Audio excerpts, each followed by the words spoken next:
예, 늘 건강하시기 바랍니다. 한번 합시다. 시작. 할렐루야. 지금 우리 교회는 2022년도를 맞이해서 매주마다 말씀을 이렇게 연계적으로 테마 형태의 말씀을 전하고 있습니다. 지난주에는 하나님의 그 백성을 위로하라, 이런 말씀으로 말씀을 전했고, 하나님의 백성을 우리가 위로를 했다면은 위로함으로 끝나지 않고 오늘 이어지는 말씀은 그들에게 큰 소망을 심어주는 것이 참으로 중요합니다. 그래서 오늘 말씀의 제목을 하나님께 소망을 두라, 이런 말씀의 제목으로 함께 은혜를 받기를 원합니다. 오늘 말씀의 제목이 참으로 중요하기 때문에 다 같이 따라합시다. 하나님께 소망을 두라. 다시 한 번 더요. 하나님께 소망을 두라. 과학자들이 이런 실험을 한번 했답니다. 캄캄한 이 항아리 속에 쥐를 그 속에 넣었을 때에 쥐가 얼마나 살까, 이런 이제 실험을 했다는 거예요. 그래서 쥐 한 마리를 잡아가지고 깜깜한 항아리 속에다가 그 쥐를 집어넣어 보았어요. 그리고 보니까 이 쥐가 불과 3시간 정도밖에 살지를 못하더래요. 3시간 정도 지나니까 쥐가 죽어버리더라는 겁니다. 그리고 이번에는 어떻게 했냐면 그 깜깜한 항아리에다가 약간의 빛이 들어갈 수 있도록 약간의 구멍을 하나 뚫었습니다. 그리고는 쥐를 집어넣어 봤어요. 몇 시간이나 살까 하고 한참 만에 그 뚜껑을 열어보니까 36시간이 지났음에도 불구하고 쥐는 죽지 아니했다는 거예요. 그 실험 결과에 어떤 결과가 나왔냐면, 깜깜한 항아리 속에 3분을 견디지 못하고 죽게 되어진 이 쥐는 체력이 떨어져서 죽은 것이 아니고 절망하여 죽게 되었다는 결론을 내렸습니다. 반면에 깜깜한 항아리 속에서 쥐가 36시간 이상을 견딜 수 있었던 것은 그 쥐 속에 작은 빛이라는 소망을 넣어주었기 때문에, 그 소망 때문에 이 쥐는 죽지를 아니했다는 그런 결론을 내렸다는 겁니다. 이것은 우리 인생도 마찬가지인 것입니다. 사람이 소망이 없으면 절망에 빠지게 되어지고, 절망에 빠진 사람은 쉽게 무너질 수밖에 없다는 겁니다. 그러나 소망이 있으면은 살고자 하는 그런 힘과 용기가 생기기 때문에 그 소망이 있는 사람은 절망하지를 아니한다는 사실인 겁니다. 그래서 덴마크의 철학자인 키엘케고르는 죽음에 이르는 병이라는 책에서 그는 이렇게 얘기했습니다. 절망하는 사람은 죽을 수밖에 없다. 왜냐하면 절망이 바로 죽음에 이르는 병이기 때문이다. 이렇게 얘기했고, 그런가 하면 이 슈바이츠 박사는 성공의 비결은 소망을 잃지 않은 데 있다라고 말씀을 했고, 그리고 헬렌 켈러는 참된 소망은 모든 일을 가능케 한다, 그렇게 말씀을 했고, 이런 차원에서 우리 기독교는 소망의 종교라고 말씀을 드릴 수가 있습니다. 우리가 창세기부터 시작해서 요한계시록에 나오는 말씀까지를 보면 이 말씀 속에는 수많은 사람들의 얘기가 기록이 되어 있습니다. 그 사람들을 보게 되었으면 그분들의 삶이 처음부터 끝까지 평탄한 그런 삶이 아니었어요. 어떻게 보면 우리보다 더 힘든 그런 삶을 살았지만은, 그런 삶 속에서도 그들이 절망하지 않았던 것은, 하나의 공통점은 바로 그들의 마음에 하늘의 소망을 두고 살았던 이와 같은 믿음이 그들의 마음속에 있었기 때문에 그렇게 그들은 그 어려운 순간들을 잘 극복해 나갈 수 있다는 사실인 겁니다. 오늘 여기 시편 146편에 나오는 이 말씀을 보게 되어지면, 이 말씀에도 이 시편 기자는 소망을 노래하고 있는 그런 말씀이 되겠습니다. 특별히 그는 5절의 말씀에서 야곱의 하나님을 자기의 도움으로 삼으며 여호와 자기 하나님에게 자기의 소망을 두는 자는 복이 있도다. 하나님에게 소망을 두는 자는 복이 있다라고 그렇게 노래하고 있음을 보게 되었습니다. 자, 오늘 시편 기자가 이렇게 하나님께 소망을 두는 자가 복이 있다는 이 말씀을 그냥 단순히 한 말씀이 아니라 이 말씀의 배경을 잠시 살펴보게 되어지면 우리가 지난주에 말씀을 우리가 배웠듯이 이사야서에 나오는 말씀은 1장부터 39장의 말씀은 계속적으로 하나님께서 경고의 메시지를 예언적인 차원에서 주고 있음을 보게 되었습니다. 그리고 40장에서부터 마지막 66장에 이르는 말씀을 그 경고의 메시지를 그들이 듣지 아니하고 어겼을 때에 하나님께서는 그들에게 아주 심한 징계와 벌을 주는 것을 볼 수가 있습니다.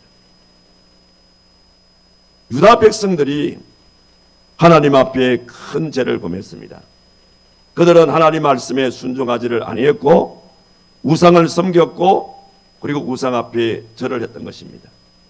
그래서 하나님께서는 많은 선지자를 통해서 그들에게 경고의 메시지를 줍니다. 그런데 이 유다 백성들은 하나같이 그 말씀을 어겨버리는 것입니다. 그럴 때 하나님께서는 그 당시에 가장 강국으로 불리워지는 이 바벨론을 들어서 유다 백성들을 치게 되어지고 결국은 그 일로서 예루살렘 성전은 완전히 해파되게 되어지고 그리고 이 유다 백성들은 이제 왕족과 귀족들과 또 수많은 젊은이들이 바벨론의 포로로 잡혀가게 되어지고 그런 가운데 70년의 포로 생활이 이어지는 것을 보게 되었습니다. 70년의 세월 속에서 이 유다 백성들이 하나님 앞에 깊은 해결을 하게 되었습니다. 그때에 하나님께서 지난주의 말씀처럼 내 백성을 위로하라고 하시면서 다시금 그들에게 고국으로 돌아갈 수 있는 기회를 주게 되어지는 겁니다. 오늘의 이 말씀은 그 시간부터 이후에 이루어지고 있는 그런 내용으로 볼 수가 있는 겁니다. 자, 이렇게 해서 70년의 포로 생활을 마치게 되어진 이 유다 백성들이 고국으로 돌아가게 되어지는 희망과 소망을 그들 마음속에 갖게 되어집니다. 그러면서 그들의 마음속에 우리가 고국으로 돌아갔을 때에 무엇부터 할까? 그런 마음을 갖게 되어집니다. 그들의 마음속에는 우리가 고국으로 돌아가게 되어지면 제일 먼저 해파되어지는 성벽을 재건하게 되어지고 그리고 하나님의 그 예루살렘 성을 다시 한 번 더 우리가 재건하게 되어지는 이런 일을 하자. 그리고 우리가 지금까지 하나님 말씀을 거역하고 이렇게 많은 고통을 겪었으니까 이제부터는 하나님 말씀에 절대 순종하고 우상을 버리고 하나님의 뜻대로 살도록 그렇게 하자. 그런 마음의 각오와 다짐을 가지고 그들은 고국을 향해서 가게 되었습니다. 자, 그런데 막상 그들이 예루살렘에 도착을 했을 때에 그 땅은 이미 사마리아 지방에 살던 이방인들이 그 땅을 차지하고 있다는 사실입니다. 이런 상황이 되다 보니까 지금 예루살렘에 거주하고 있는 이 사마리아 이방인들이 결코 고국으로 귀환하게 되어지는 유다 백성들을 기뻐할 리가 없겠죠. 그래서 그들을 환영하지를 않습니다. 그리고 예루살렘에 도착한 이 유다 백성들이 해파되어진 성벽을 재건하고 그 다음에 성전을 다시금 재건하려는 그런 이제 움직임을 보이게 되어지니까 이 사마리아 이방인들이 이 일을 방해하기 시작합니다. 그래서 급기야 바사 제국의 고관들에게 뇌물을 주어서 성전 건축을 하지 못하도록 이렇게 방해하게 되어집니다. 결국은 희망과 소망을 가지고 이 예루살렘으로 돌아왔던 유다 백성들은 절망에 빠지게 되어집니다. 이런 절망에 빠져 있을 때에 하나님께서는 느헤미야를 통해서 성전 이 벽을 재건할 수 있는 그런 축복을 허락해 주시는 겁니다. 급기야 느헤미야는 하나님의 뜻을 받들어서 성벽을 재건하게 되어지는 그런 아름다운 역사를 이루게 되었습니다.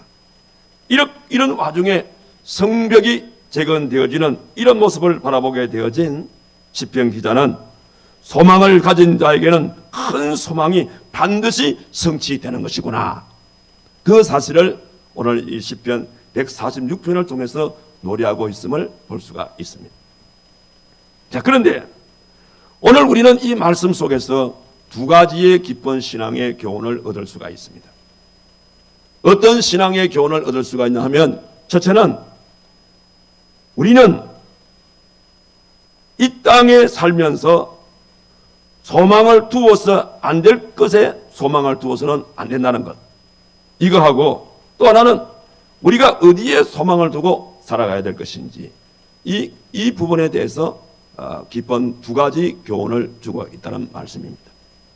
자, 그렇다면 우리가 살면서 소망을 두어서는 안 되는 것에 어떤 것이 있을까?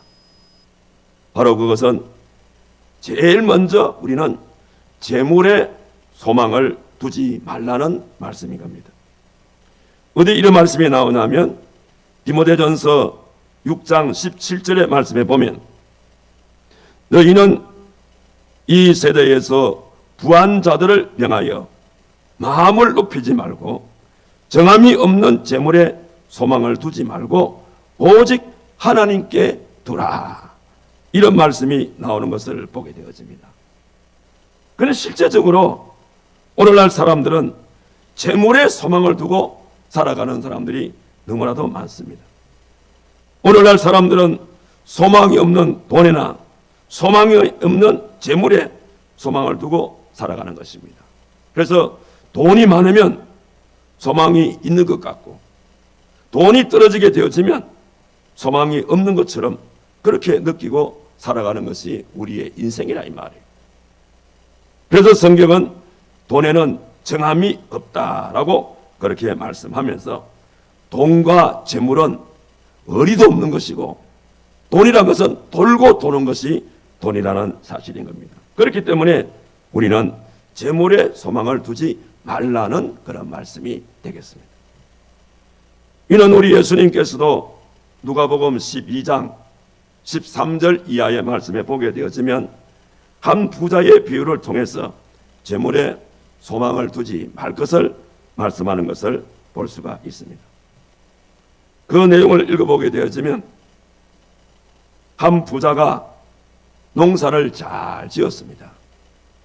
그에 따라 대풍년을 이루었어요. 이 농부는 너무너무 기분이 좋았습니다. 그래서 누가복음 12장 19절 이하의 말씀 보니까 자기 영혼에게 이렇게 말합니다. 내 영혼아, 열에 쓸 물건을 많이 쌓아두었으니 평안히 쉬고 먹고 마시고 즐거워하자. 그렇게 자기 영혼에게 얘기를 하는 겁니다. 그때에 하나님께서 말씀하십니다. 하나님이 이르시되 어리석은 자여, 오늘 밤에 내 영혼을 도로 찾으리니 그러면 내 예비한 것이 누구의 것이 되겠느냐. 그렇게 말씀하시면서 이어서 21절에 보니까 자기를 위하여 재물을 쌓아두고 하나님께 대하여 부요치 못한 자가 이와 같으리라. 이렇게 말씀하시면서 우리 예수님께서는 재물에 소망을 두고 살아가는 것은 참으로 어리석은 인생이다. 그렇게 말씀하고 계시는 것을 보게 되어집니다. 왜 그런가 하면은 재물에는 소망이 없기 때문인 것입니다. 여러분, 우리 지난주에는 세계적으로 또 우리나라적으로 여러 가지 많은 사건 사고가 일어났던 한 주간이었습니다. 세계적으로는 소위 러시아와 우크라이나가 계속적으로 전쟁을 치르고 있고, 또 지난주에는 저 강원도 동해와 삼척 지역에 산불이 나가지고 지금까지 계속적으로 지금 타고 있습니다. 그런가 하면은 그 게임 업계의 대보라고 할 수 있는 김정주란 분이 오랜 이 우울증을 앓다가 그만 극단적인 선택을 해서 세상을 떠났어요. 여러분, 김정주란 사람이 어떤 사람입니까? 게임 세계의 대부입니다.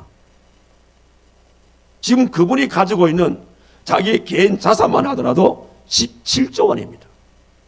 한 개인이 가지고 있는 재산이 17조 원입니다. 이거는 엄청난 돈이죠. 그런데 그분이 왜 극단적인 선택을 했습니까? 물질이 없어서? 무엇이 부족해서 그분이 극단적인 선택을 했다고 봅니까? 저는 그렇게 생각하지 않습니다. 왜 그분이 많은 이 재물을 가지고 있으면서도 불구하고 극단적인 선택을 하게 됐냐면 그 재물에는 소망이 없기 때문입니다. 만약에 김정주 씨가 재물에 소망이 있다면 죽지 않았을 것이죠. 우리는 상상도 할 수 없을 정도의 그런 엄청난 돈을 가지고 있는 이분이 극단적인 선택을 한 이유 중에 가장 큰 이유는 재물에는 소망이 없다는 거예요. 그리고 이 땅에는 소망이 없다는 겁니다. 그런 능으로 오늘 저와 여러분들이 꼭 기억하실 것은 절대적으로 여러분들 재물을 너무 좋아하지 마시기 바랍니다. 돈이면은 모든 것이 다 되는 것처럼 그럼 그런 마음을 가지고 눈만 뜨면 돈을 벌기 위해서라면 주일 성수도 필요 없다. 돈을 버리는 일이라면 형제도 필요 없다. 이렇게 돈에 소망을 두고 살아가는 그 사람의 마지막은 이 고 김정주 씨를 깊이 생각을 해야 될 줄로 믿습니다. 과거에 천안에서 산부인과를 운영하시는 김 장로님이라는 분이 계셨어요. 제가 요즘 거의 2주에 한 번꼴로는 우리 고신교단의 신대원이 천안에 있기 때문에 종회일 때문에 제가 신대원을 많이 왔다 갔다 합니다. 이분이 천안에서 과거에 요즘은 산부인과가 별로 재미가 없어요. 그런데 과거에 이 산부인과는 굉장히 재미가 있었나 봐요. 그래서 이 김 장로님은 이분이 산부인과를 통해서 많은 돈을 벌었어요. 돈을 벌어가지고 이분이 천안에다가 개척교회를 시작을 했습니다. 자기의 재정을 투입을 해서 개척교회를 설립을 했으니까 얼마나 애착이 가겠습니까? 그래서 이 김 장로님은 개척교회를 설립한 이후에 그 이후부터 한 번도 새벽 기도를 빠져본 일이 없답니다.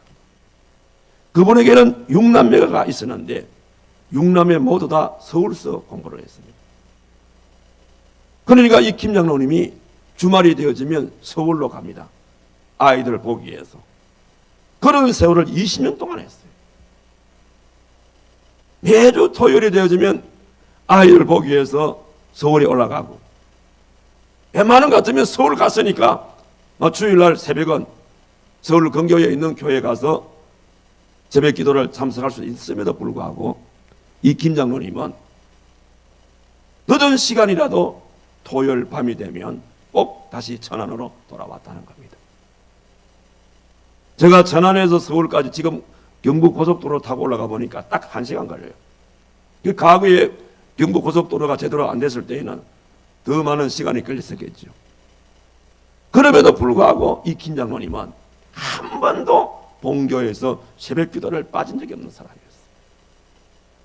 왜 그러냐면 이 사람은 하나님 앞에서 충성과 헌신과 봉사를 아끼지 않는 그런 사람인 동시에 이 사람의 소망은 천국에 있는 것이고, 이 사람에게 소망은 교회에 있는 것이고, 이 사람에게 소망은 하나님에게 두고 살았던 그런 사람이었기 때문입니다. 이렇게 이 김 장로님은 재물에 소망을 두지 아니하고 교회와 하나님에게 소망을 두고 살은 결과 하나님께서 이 김 장로님을 그대로 두시겠습니까?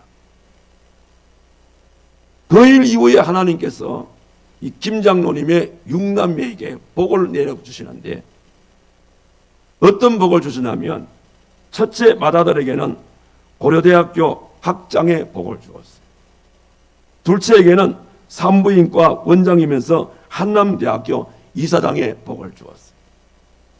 그 다음에 셋째 아들에게는 이비인후과 원장직을 주었어요. 그리고 넷째 딸에게는 이대 교수로 있다가 김영삼 정권 때에 교육부 장관을 지난 김숙희 씨입니다.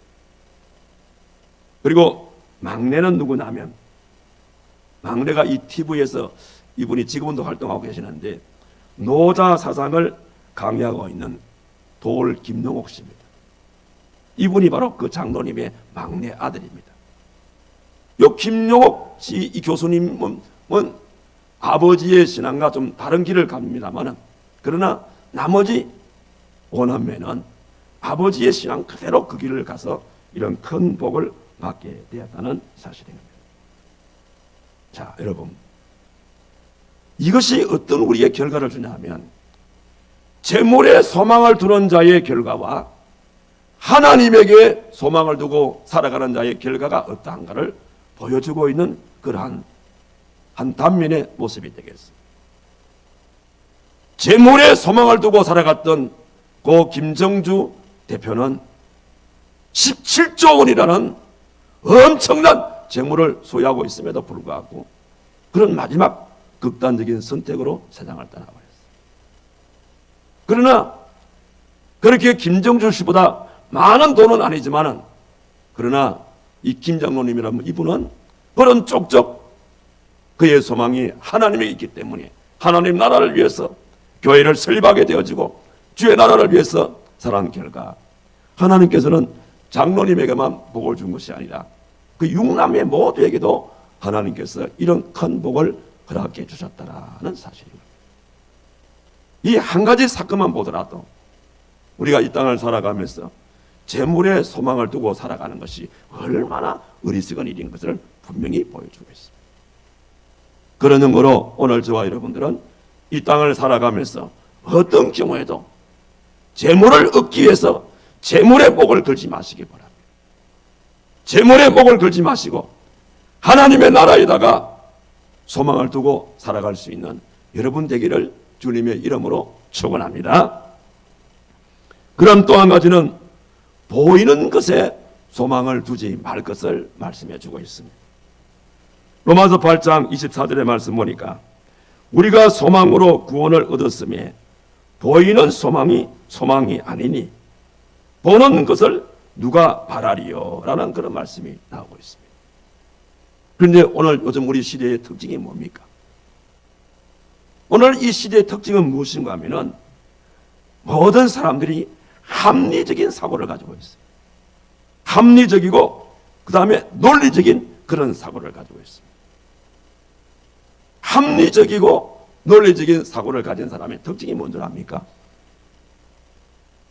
대부분 이런 사람들은 보이는 것만 믿고 보이지 않는 것은 안 믿으라 그래요. 그게 합리적인 사고, 논리적인 사고를 가진 현대인들의 특징인 겁니다. 그런데 성경은 우리에게 뭐라고 합니까? 고린도후서 4장 18절의 말씀 보니까 보이는 것은 잠깐이고 보이지 않는 것은 영원하다. 그렇게 말씀을 했어요.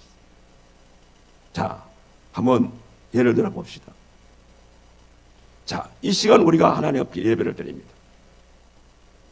지금 당장 우리 눈에는, 여러분의 눈에는 강대상에서 설교를 하고 계시는 목사님이 보일 거예요. 그 목사님은 지난주에 그 목사님이십니다. 지난주에 그 목사님, 오늘 그 목사님이십니다. 오늘 지금 제가 목이 좀 아파가지고 목이 약간 쉬는 소리가 나지만 그 정도 차이인 거예요. 그 별로 중요한 게 아니에요. 정말 중요한 게 뭡니까? 사실은 정말 중요한 것은 보이는 것이 아니라 보이지 않는 것입니다. 어떤 것이 있을까요? 자, 당장 오늘 이 자리에서 우리 눈에 보이지 않지만은 우리는 지금 숨쉬고 있습니다. 공기가 우리 눈에 보이잖아요. 그리고 오늘 목사님의 설교를 듣고 있습니다. 여러분, 이 소리가 마이크를 통해서 정폭에 되어져서 스피커로 여러분 소리 이런 귀에 들어가는 거예요. 여러분 소리가 보입니까? 안 보이는 거예요.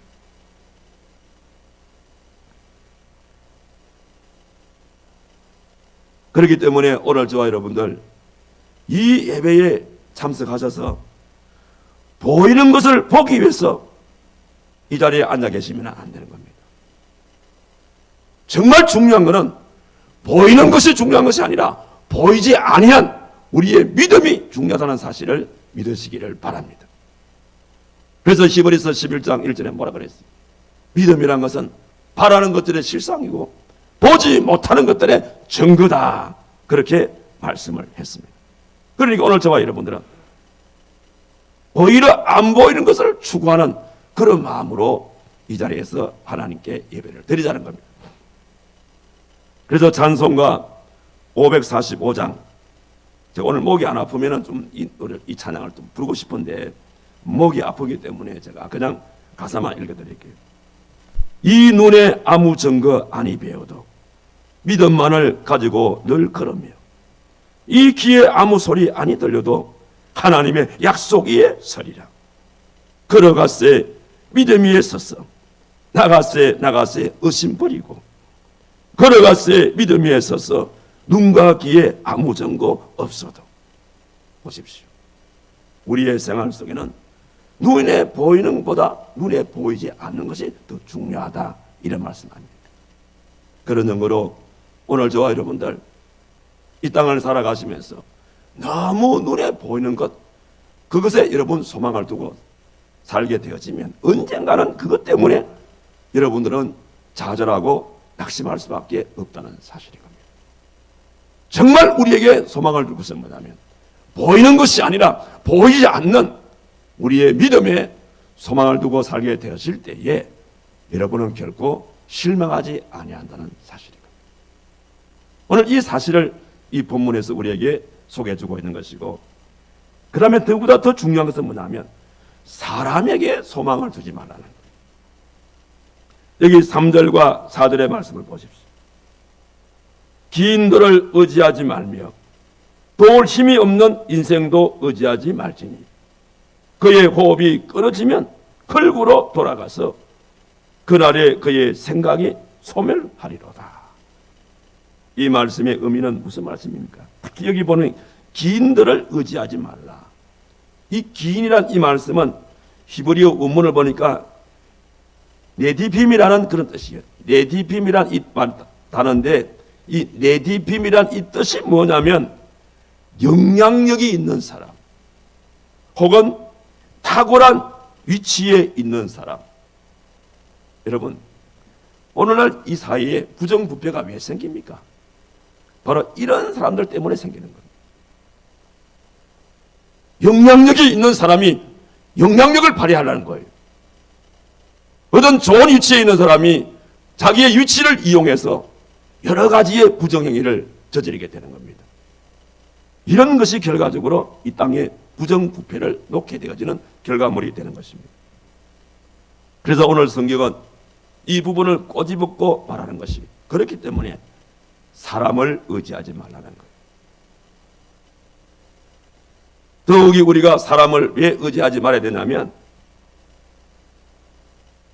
아무리 그 사람이 영향력이 있는 사람이고 아무리 그 사람이 탁월한 위치에 있는 사람이라도 사람은 완전할 수가 없어요.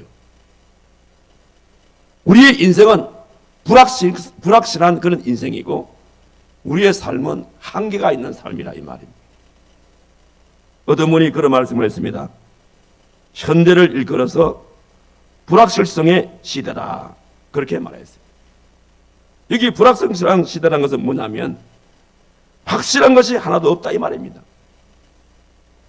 다시 말씀을 드리면 모든 것이 빨리 변하게 되어지고 빨리 달려가게 되어지는 이런 특성을 가지고 있다는 것입니다. 그러니까 모든 것이 우리가 예측을 할 수 없을 만큼 빨리 변해가고 있다는 사실입니다. 예를 들면 여러분들이 건강도 보십시오. 내가 예측할 수 없을 만큼의 여러분의 건강이 아마 내 건강이 이 정도밖에 안 되나, 희망보다는 절망 섞인 목소리가 더 많은 것을 보게 되었습니다. 그뿐입니까? 가정도 변하는 것이고 직장도 변하는 것이고 사업도 불투명한 것이고 정치나 경제나 군사 제도도 다 불확실한 이런 일들이 우리 주변에 많이 일어나고 있습니다. 진짜 요즘에는 믿을 사람도 따라갈 사람도 의지할 사람도 없는 정말 이런 시대가 오늘 우리의 시대가 아닌가. 그러나 우리 하나님께서는 결코 변하지를 아니하신다. 그래서 인생을 의지하지 말고 하나님을 의지하며 살아라는 말씀입니다. 17세기의 그 프랑스 철학자인 파스칼은 요한복음 16장의 말씀을 읽으면서 큰 충격을 받습니다. 그래서 요한복음 16장의 말씀을 읽으면서 충격을 받고 그가 쓴 책이 파스칼의 방세라는 소설입니다. 이 방세라는 이 소설을 읽어보게 되어지면 이분이 그런 말, 그 글 속에, 그 책 속에 이런 얘기를 합니다. 하나님은 아브라함의 하나님이십니다. 하나님은 이삭의 하나님이십니다. 하나님은 야곱의 하나님이십니다. 그러나 하나님은 과학의 하나님은 아니십니다. 정말 이 말씀이 일리가 있어요. 현대인들은 어떻습니까? 우리 하나님을 아브라함의 하나님, 이삭의 하나님, 야곱의 하나님을 믿기보다는 과학의 하나님을 우리 스스로가 만들어서 그 과학의 하나님을 하나님인 것처럼 믿기를 원하는 것이 우리 인생인 것입니다.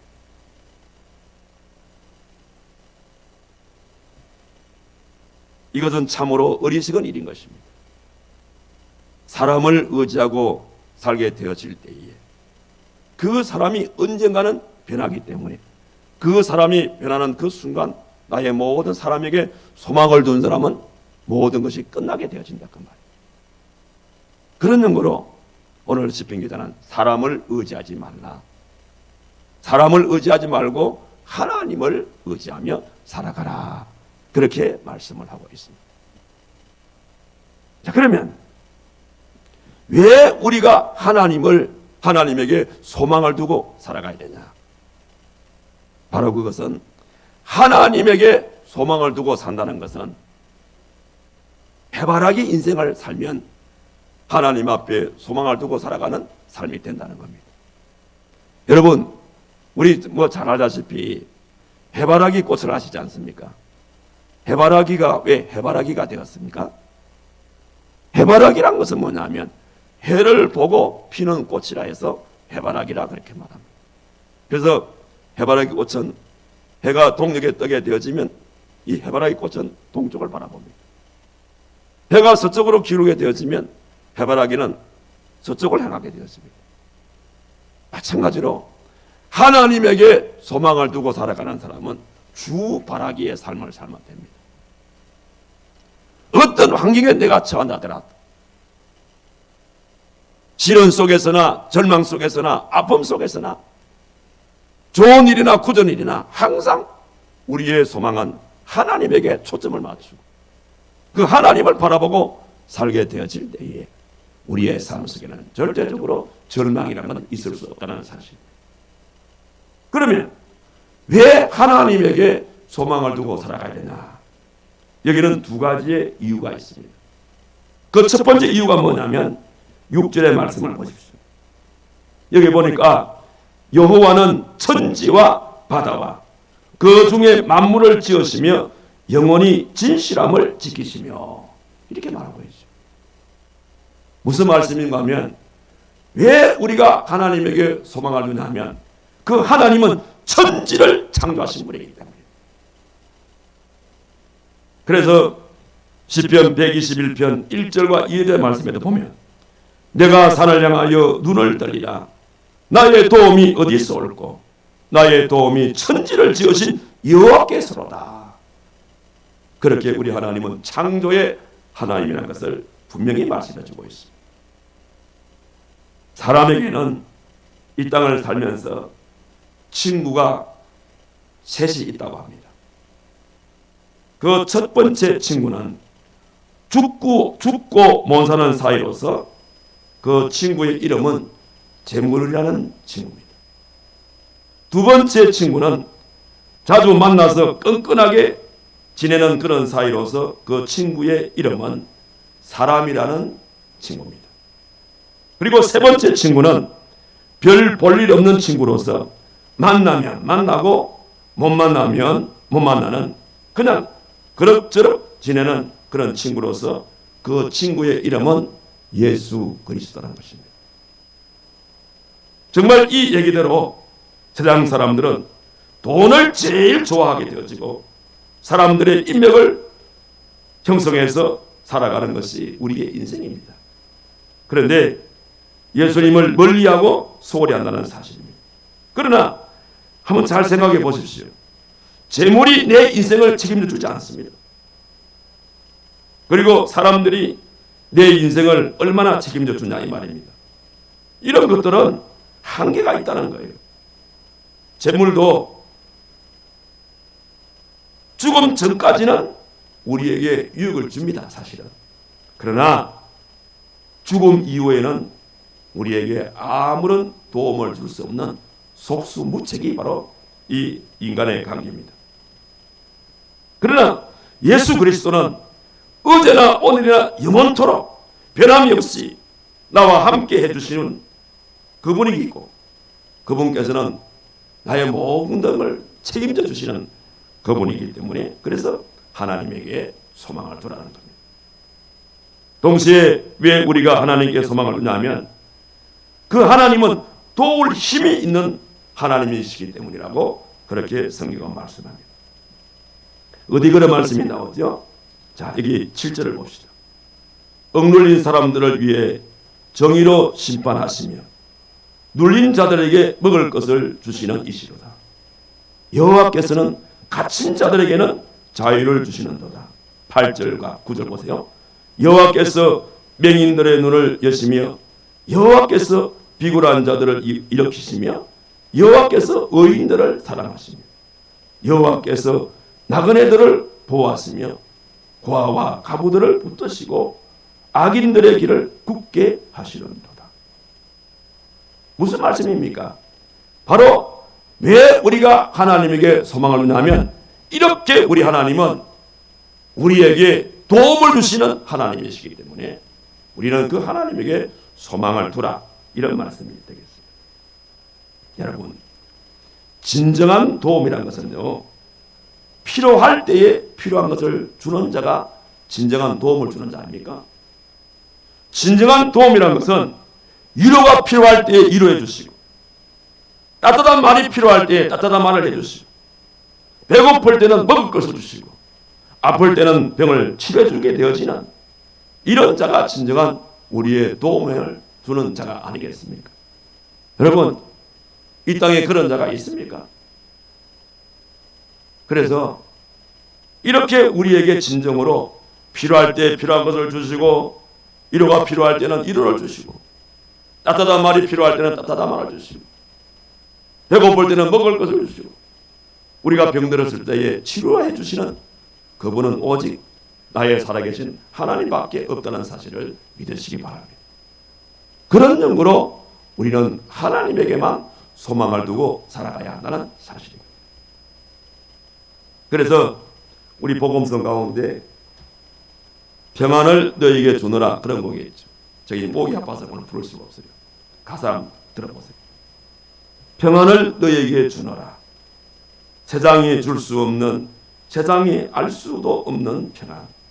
평안을 너에게 주노라. 사랑을 너에게 주노라. 세상이 줄 수 없는, 세상이 알 수도 없는 사랑을 너에게 주노라. 우리에게 평안을 주고 우리에게 사랑을 주고 우리에게 기쁨을 주고 우리를 이루하시는 분은 오직 하나님 한 분밖에 없기 때문에 그래서 우리가 이 땅을 살아가면서 하나님에게만 소망을 두고 살아가자는 말씀입니다.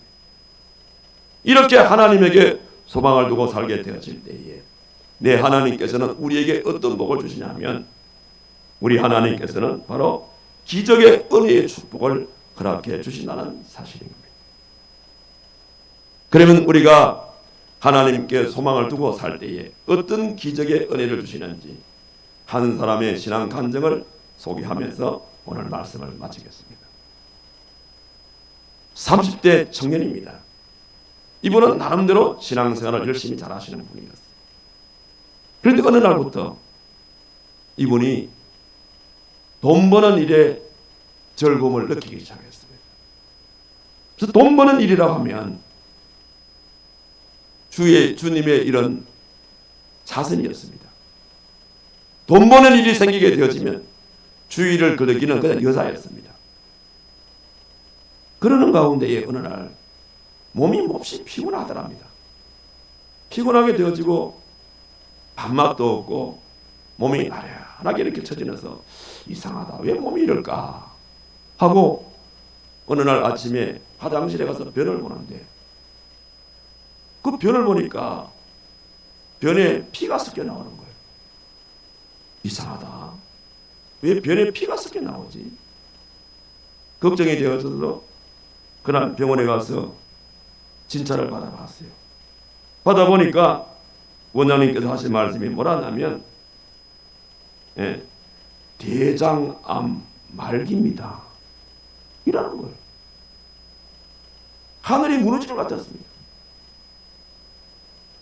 이제 겨우 자기 나름대로 돈도 벌었고 이제 자기 꿈이 하나하나 이루어져가는 같은 그런 느낌을 가졌는데 대장암이라니, 그것도 30대 이 초반 내 나이에 대장암이라니 얼마나 낙심이 되겠어요.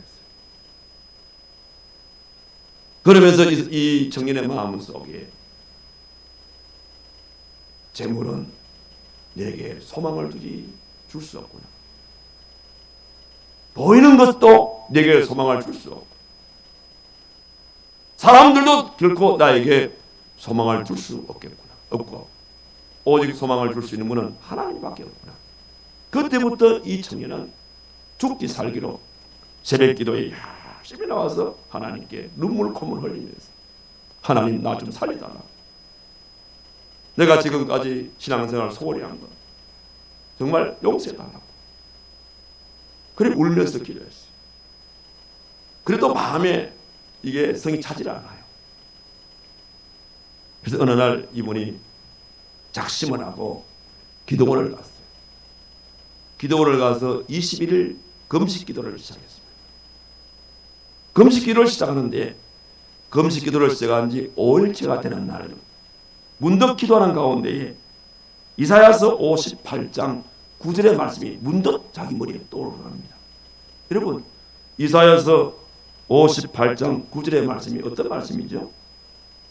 거기 보니까 네가 부를 때 나 여호와가 응답하겠고 네가 부르짖을 때에는 말하기를 내가 여기 있다 하리라.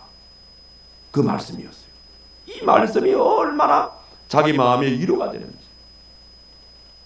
하나님 나 좀 도와주십시오. 그래서 21일 금식 기도를 마치고 보식에 들어갔어요. 어느 날 보식을 하는데 갑자기 막 배가 막 뒤틀리더랍니다. 아니 배가 이렇게 뒤틀리지. 그래서 화장실에 달려갔어요. 화장실에 가서 힘을 주니까 뭐가 펑 소리가 나는 거예요. 변기를 보니까 이만한 피덩어리가 팍 떨어져 나온 거예요. 이게 뭘까? 이내 죽는 거 아니냐 이제는. 그래서 그날 병원으로 달려갔어요. 의사 선생님한테 그 과정을 얘기를 하고 진찰을 해보니까 의사 선생님 눈이 동그래지는 거야. 당신의 몸에 대장암이 사라졌습니다. 그러니까 결과적으로 변기에 떨어진 큰 피덩어리는 대장암 덩어리였어요. 거기로 이분이 건강이 회복되어졌어. 그동안 하나님을 소망 삼고 살지 못했던 자기 잘못을 하나님께 얘기하고 그 이 시간 이후부터 그는 오직 내가 소망을 둘 자는 하나님밖에 없구나. 이 땅에 재물도 아니고 눈에 보이는 것도 아니고 사람도 아니구나. 내가 진정으로 소망 둘 자는 하나님밖에 없구나. 그러면서 하나님만 의지하고 살았다는 그런 간증의 말씀입니다. 여러분 그렇습니다. 지금 우리에게는 어느 때보다도 위로가 필요하고 우리의 생활 속에는 소망이 필요한 때를 우리가 살아가고 있습니다. 오늘 말씀처럼 여러분, 재물에는 소망이 없어요. 너무 큰 길에 걸지 마십시오. 재물에 소망을 두고 살아가다가는 나중에 큰 낭패당합니다. 너무 보이는 것, 합리적으로, 논리적으로 너무 주장하지 마세요. 그곳에도 소망이 없어요. 여러분의 주변에 어떤 분들이 있습니까? 사람 너무 의지하지 마세요. 그분이 어떤 위치에 있든지 사람을 의지하게 되어지면 사람은 완전한 동물이 아니기 때문에 언젠가는 그 사람이 넘어지면 나도 넘어질 수밖에 없어요. 변할 수밖에 없는 것이 사람입니다. 그런 연구로 우리가 이런 시대에 살지만 진정한 우리에게 소망을 주시는 분은 영원히 변하지 않는, 어제나 오늘이나 영원히 변하지 않는 우리 하나님밖에 없다는 사실을 기억하시고, 이제부터 우리의 앞길에 나의 진정한 소망은 하나님이십니다. 그래서 하나님을 내 삶 속에 소망으로 삼고 해바라기처럼 주님을 바라보면서 하나님을 내 소망의 목표로 삼고 살아감으로써 소망을 가진 자에게 주시는 하나님의 기적의 은혜의 체험들을 여러분의 생활 속에 체험하며 살아가시는 저와 여러분 되기를 주님의 이름으로 축원합니다. 기도하겠습니다. 우리의 산 소망이 되시는 나의 살아계신 하나님, 이 땅의 진정한 소망은 내 하나님밖에 없다는 것을 오늘 다시 한 번 더 깨닫게 해주신 것을 진심으로 감사를 드립니다. 이 땅을 살아가는 사람들은 재물에 소망을 두기도 하고 보이는 것에 소망을 두기도 하고 사람에게 소망을 두며 사는 자들이 얼마나 많습니까? 결국은 그것이 변할 때에 나의 소망도 변하게 되어지고 엄청난 충격 속에 때로는 극단적인 선택도 하게 되어지는 이런 부작용들이 많이 일어나고 있는 이 사회인 것을 고백을 드립니다. 이런 사회 속에서 영원히 변하지 않는, 어제나 오늘이나 영원히 변하지 않는 내 하나님에게 소망을 두고 살아가는 자에게는 하나님께서는 기적의 은혜의 체험을 우리에게 주실 것을 약속해 주셨습니다. 하온즉 이제부터 어떤 일을 만난다 할지라도 우리는 오직 하나님에게 소망을 두고 하나님과 더불어 살아감으로써 하나님의 은혜 가운데 기적의 은혜를 체험하고 하나님께 영광을 올려드리고 생활 속에 구원의 기쁨과 감격을 가지고 살아갈 수 있는 사랑하는 활천제일교회 모든 성도들 되게 하여 주시옵소서. 예수님의 이름으로 기도하옵나이다. 아멘. 자, 주신 말씀 기억하시고 찬송가